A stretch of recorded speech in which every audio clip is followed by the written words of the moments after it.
Hello, my name is Major Mike Webb, and many may know that I am a huge fan of movies.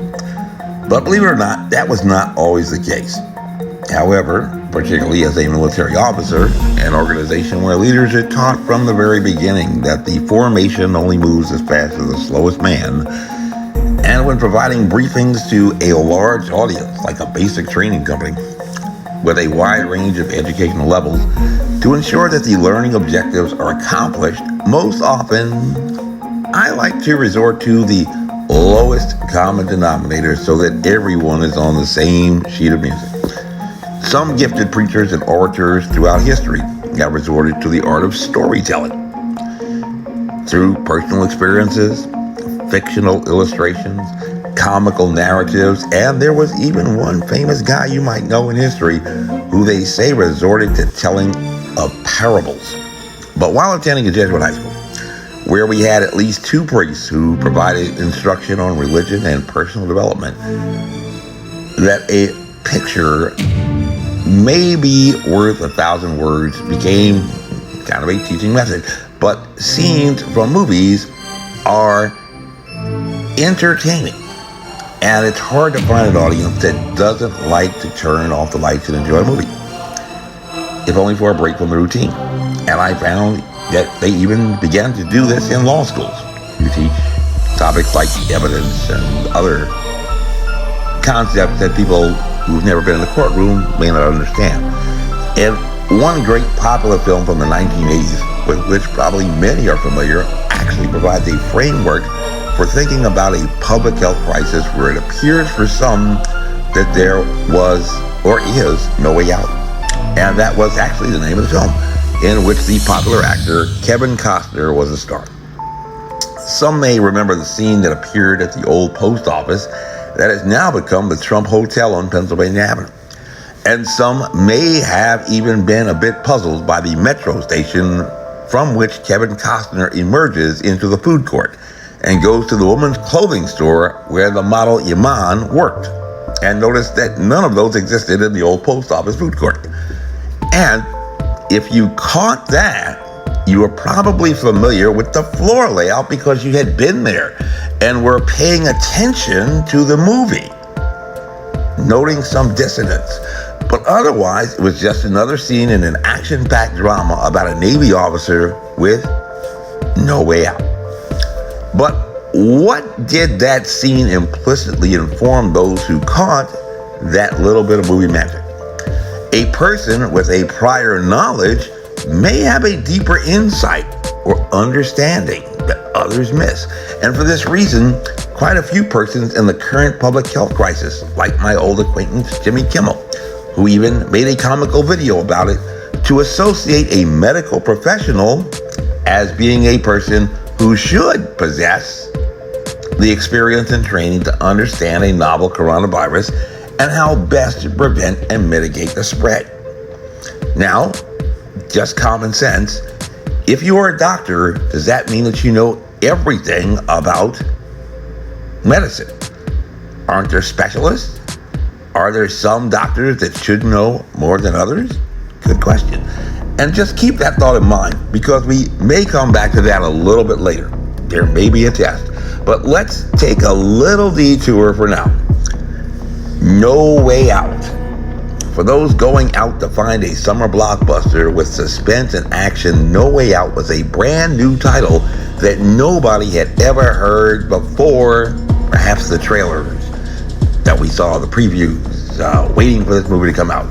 Just like most Americans or even people around the world before a novel coronavirus had emerged in China had any idea that they had called it a novel coronavirus because it was a brand new coronavirus that had become a problem to man. But scientists had known about coronaviruses since 1932, when the very first type was discovered in animals, chickens in fact. And those coronaviruses were determined by scientists to be the cause of avian bronchitis in chickens, while the very first human coronaviruses causing upper respiratory tract infections, nose and mouth, in humans were not discovered until around 1965. Simultaneously, by a man and female pairs in the United Kingdom and also at the University of Chicago, who were still trying to determine the cause of the common cold. As late as 1965. So coronaviruses may have been novel or new to you, but to scientists, especially virologists and epidemiologists who would be working with this type of matter, a novel coronavirus was actually the 7th human coronavirus to present a problem to mankind. 7 of about 220 viruses total that have been found to present a threat of disease to mankind. 221 from the most abundant biological particles in the world, which is actually pretty small, considering the potential for more viruses being the most abundant. And beginning with SARS, which had erupted in Hong Kong in 2003, suddenly 5 novel coronaviruses of the total of 6 before the current one suddenly appeared on the world stage as threats to mankind between 2003 and 2005. Some dangerous with high case fatality rates like SARS and MERS, almost 39% of people infected being fatalities, but mostly in nosocomial settings, strangely. But the biggest surprise was that although the very first human coronavirus that had been discovered around 1965 looked very much like the chicken coronavirus that had been discovered in 1932,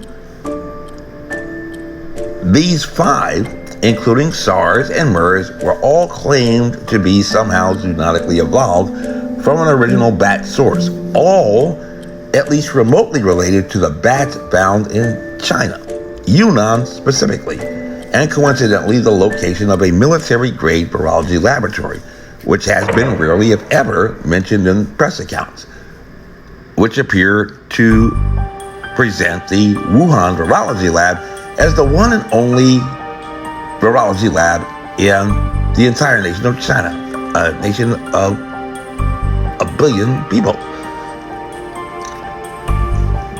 We accept information the way it is presented to us very, very often. That's just the way that many, many people think, and they do not have a larger perspective.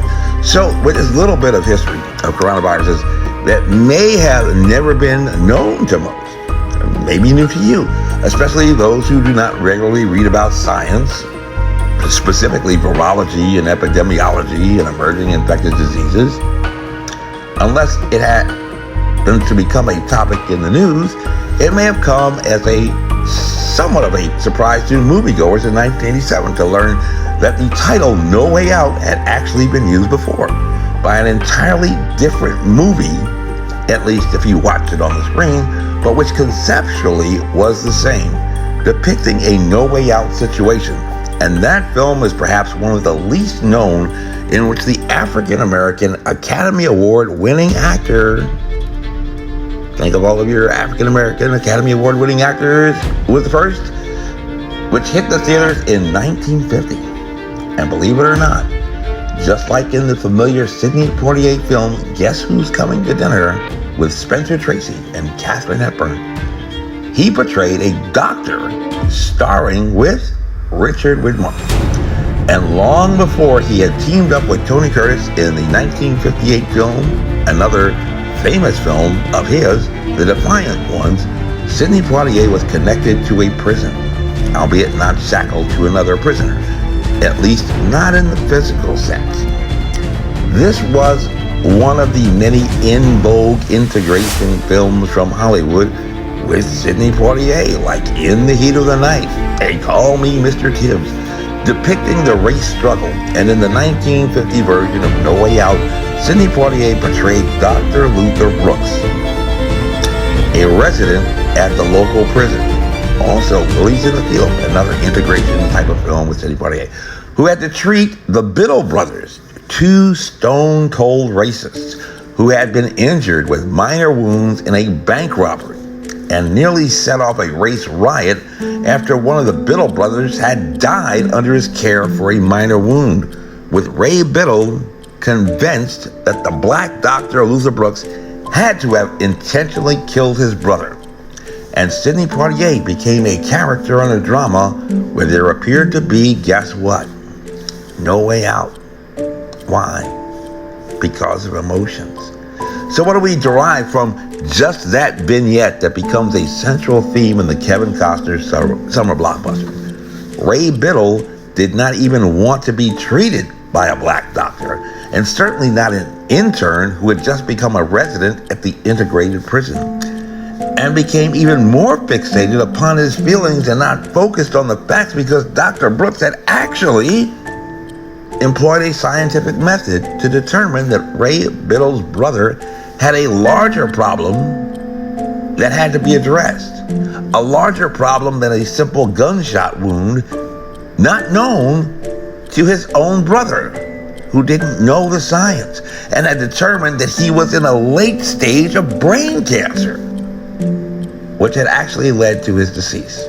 But Ray Biddle and his friends could not be convinced because they had already formed an emotional idea in their minds on what had to have happened based on what they knew about the science. Just like the black prisoners in the local jail, with no knowledge of the facts that happened in the operating room, had already formed their own prejudgment of what had to have occurred, resulting in a state of instability and civil unrest in that film, with seemingly no way out. And this may trigger some memories about the Kevin Costner situation, as you recall. So let's take a minute to review the facts and the plot summary for that action-packed thriller with which more are probably more familiar. Just like U.S. Navy Captain Brett Crozier, a character in the drama of an emerging global public health crisis aboard the USS Theodore Roosevelt, Commander Tom Farrell was a Navy officer with a promising career, a hero.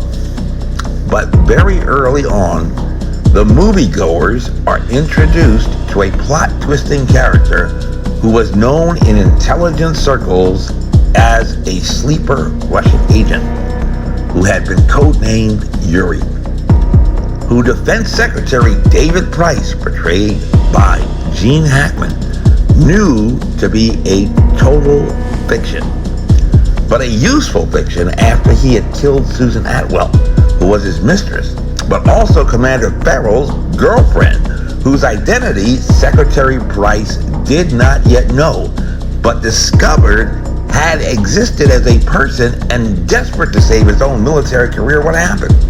He decided in his mind that Yuri was going to be his mistress's lover no matter what, and the story certainly possessed enough plausible deniability to save his career and keep him out of prison.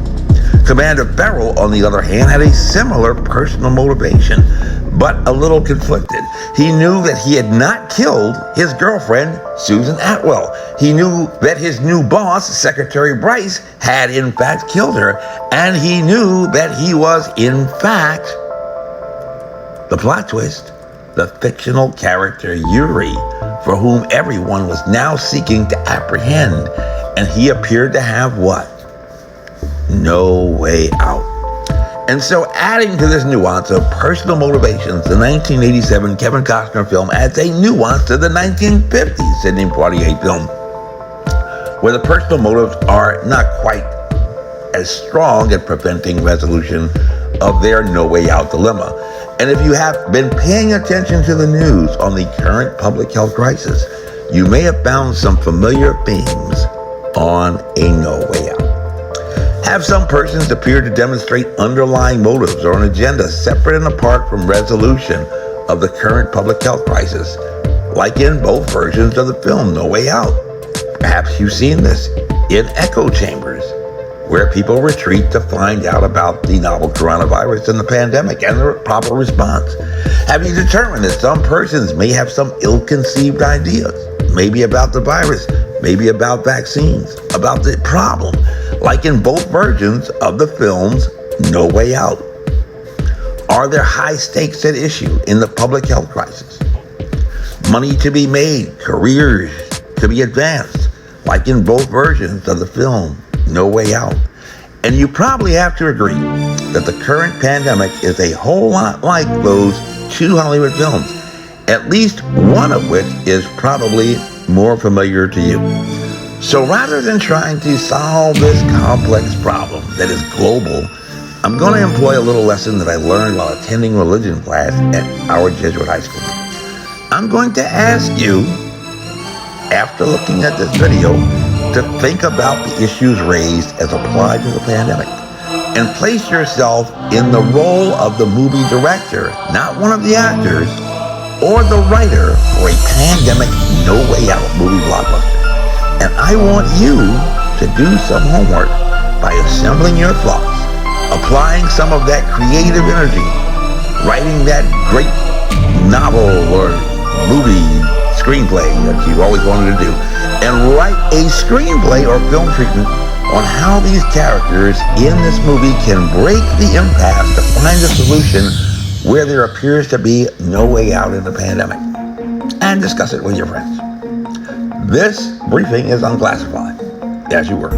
My name is Major Mike Webb, and by God, I am running for Arlington Public School Board. Let's keep Mike Webb away from our schools. Honest. Carry on.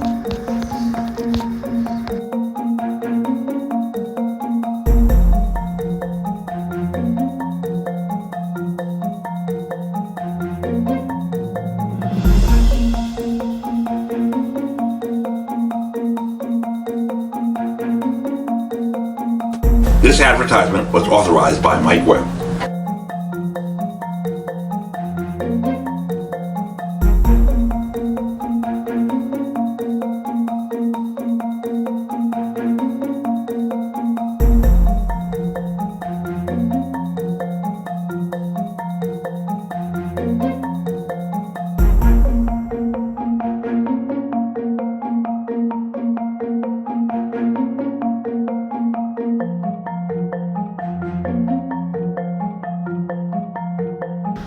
Thunk, I could have had a vaccine.